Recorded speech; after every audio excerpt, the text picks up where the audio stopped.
casual people stopping in on a Tuesday night because they saw something mildly, I wouldn't even call it provocative, about voting, going live, talking about voting. Welcome in. Taking it solo, had a great 3 weeks of guests. Special shout out to Carl Maher, John McNeil, and Will Barnard, who played with me last week. Oh man, it was just so great to be back with that particular crew and getting to play just out of the house like that, and just, it was such a, I don't know what's coming next, but I'm going to carry that with me, and if you got a chance to tune in, thank you. I hope you enjoyed it, and that's still live from last week on my page, live at the Green Lady. It might actually only be on my Facebook, so if you are watching this on YouTube or Twitch, because I'm putting that live, I'm splitting the stream to all the places now, you'll have to go to my Facebook page, and I'll eventually copy it and archive it on the channels and stuff. But, yeah, so this time next week, who knows where we're going to be? I mean, I guess I just have to say, like, you gotta vote. And I'll be the first one to say that I'm someone who's definitely like, yes, like, politics aren't everything. You know, there's a lot of work that needs to be done just within communities outside of the system. Like, I think that people who are so wrapped up in politics, particularly on the national stage, there's so many people like that who, like, can't even pay attention to what their own neighbors need, and that's such a thing. And, you know, and that has dissuaded me from really caring a lot about politics in years past, and always thinking, oh, no, I just do stuff on the local.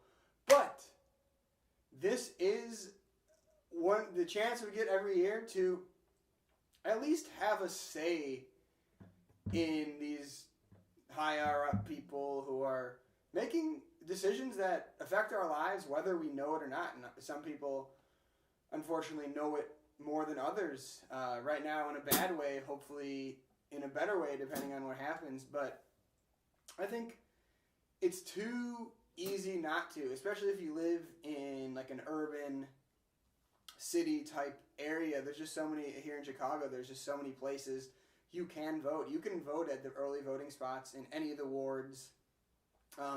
There's so much research out there about the candidates. I mentioned the Injustice Watch Judicial Guide. This year I actually really researched all of the judges that I was voting on, and, you know, I made at least a couple fairly informed decisions, stuff that I felt strongly about, which was new, and I think that's important because all these things that kind of like keep the structure up behind the scenes that maybe, you know, we're not in the halls of bureaucracy every day, like normal people and stuff. So some of us are, you know, if you're on Social Security, you interface with it a lot more. You know, if you, if you're trying to advocate for your community, maybe if you're a small business owner, you're probably working a lot more with the city right now. If you're a restaurant owner or something, you know. But I just think it's too important of a year, and I think now, given the Supreme Court that we have, I just think that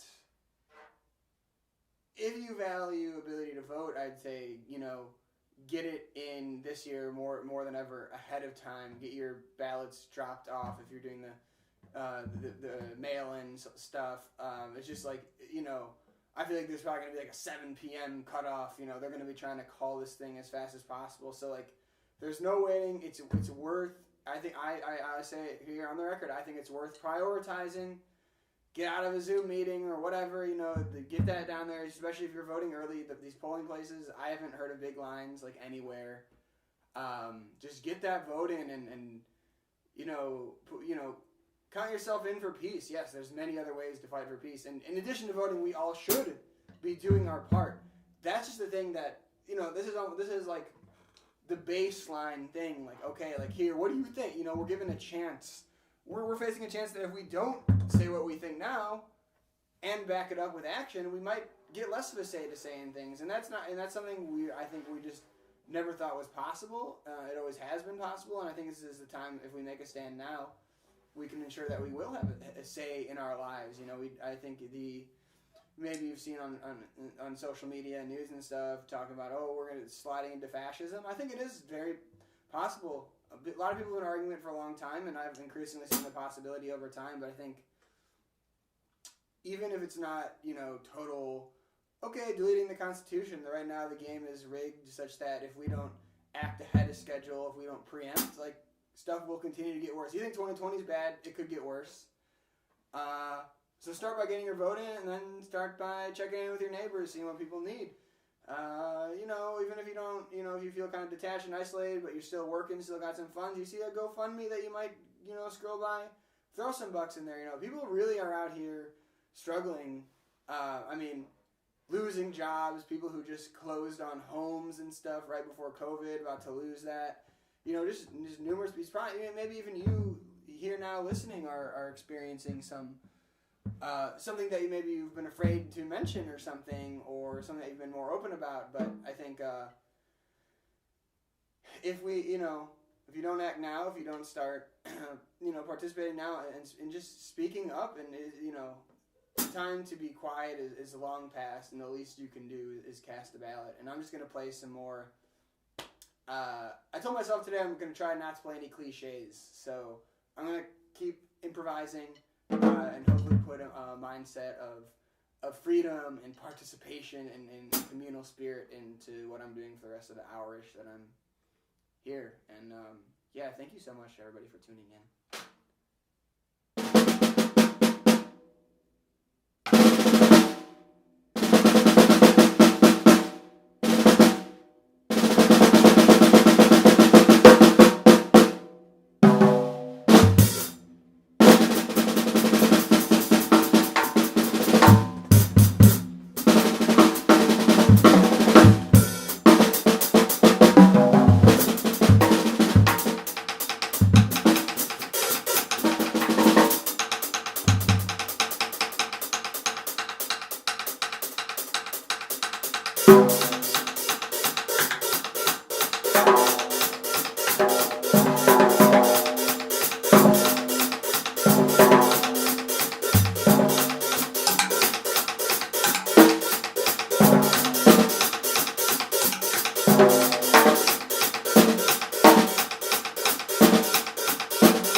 Stephanie Elma in the house.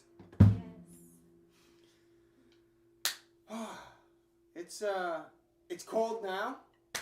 Times have changed. We got a little bit of fun in here. Now it seems like COVID's coming back, so I hope everybody's staying safe. I mean, I know for me right now, I'm really just trying to kind of make a plan that prioritizes everybody's safety while still maintaining my sanity for the winter. I mean, we don't know how bad anything's going to get, but I'm kind of working on coming around to the fact that, you know, we had this little bit of non-peak, and now peak is coming back, and I'm just kind of trying to make a plan to set goals for myself and goals to collaborate with people and just do it with time enough apart where I can make sure I'm clean, everybody can make sure they're kind of, you know, healthy and virus-free and stuff. And, you know, just kind of break up the winter into little segments, you know. It's not going to be the same, but I think I personally feel that I've really matured a lot as a musician during this whole thing. Just kind of, I mean, first of all, everything literally goes straight to tape now because it's all virtual and all streaming. You can watch the playback, but, you know, so you know, forced to listen to your mistakes and stuff. But, you know, I've always been big about recording myself and listening back, so that's not really, you know, it's part of it because I'm also thinking about, you know, telling a story every time even more than I already did. But I think also just really thinking about what do I want out of all this, and I've really just personally come to the conclusion I want to make meaningful music with people that I care about, and I knew that all along. But I think really, I'm for myself learning more, you know, what that actually means, and I'm excited to do what I can towards that goal within, you know, this limited amount of mobility we have now, and then hopefully, whenever a vaccine rolls around next year, or whenever we get the okay or whatever, that, you know, re-entering whatever world exists at that time and whatever place art making takes in that space, and with like a healthy mindset and just playing more confidently. I mean, I already feel a lot more just less shame and more pride in my playing now. I mean, not saying like, oh, okay, I figured it out, but I think just in terms of learning to investigate my own voice as an improviser or as a composer and stuff. I think I've learned a lot during COVID, and I'm very fortunate to have been able to make music in one way or another throughout this whole thing, and you know, it's something that's kept me grounded through ups and downs and stuff. And yeah, I think something I've been talking about with other artists a lot and other friends, and is I think it's a time for us musicians really to like be shameless. I mean, we already see what can happen to like markets and stuff, and I think before all this, we felt so much pressure to look a certain way, to post a certain way, to promote a certain way, and I think something where I'm feeling at right now is I think we all just try to find the way to be ourselves the most, and you know, and be no matter what setting we're playing in, be ourselves, not to the detriment of like the situation, you know, of like, you know, oh, I only play loud the whole time, you know, like. I mean, maybe you are on the louder side of things, but I think just really drilling in on like not being afraid to play the wrong thing, and then just trying to give your best to the moment. I think fear holds us back so much. Like, you play with somebody who's been around for longer than you, someone who you respect, and like you're just thinking so much about, I hope I don't play the wrong thing, that you inevitably end up either playing the wrong thing or just playing something meaningless. And I think more like if your stuff you like and you don't think it fits an idiom or whatever, go for it. And I actually talked about this. If you missed it, I put out another episode of the Calculated Discomfort podcast. It's about musical accents, talks about how where we come from culturally and geographically affects the way we make music. But I just think it's really important to dig into who you are, where you've come from, who's influenced you, both like old influences, like from like, you know, like historical figures, but also just people who you've met throughout your life, and really just own that, pay tribute to it in yourself. You know, we don't like, you know, build your own diverse, exciting, vibrant set of icons, and that's kind of what I'm really trying to hone in now. And while still remaining broadly appreciative, I think someone who listens to music constantly, thinks about making music constantly, it can be easy to start viewing the whole thing as a product and like, oh, this is this kind of music, like, oh, this is like experimental rock, and this is like straight ahead jazz, and just, you know, I find the more I get confident in what I'm doing, the more I'm able to appreciate other things that I might not necessarily choose to make. So yeah, that's my spiel for today. I'm gonna play maybe one or two more improvs, and thank you for tuning in.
catch you next time.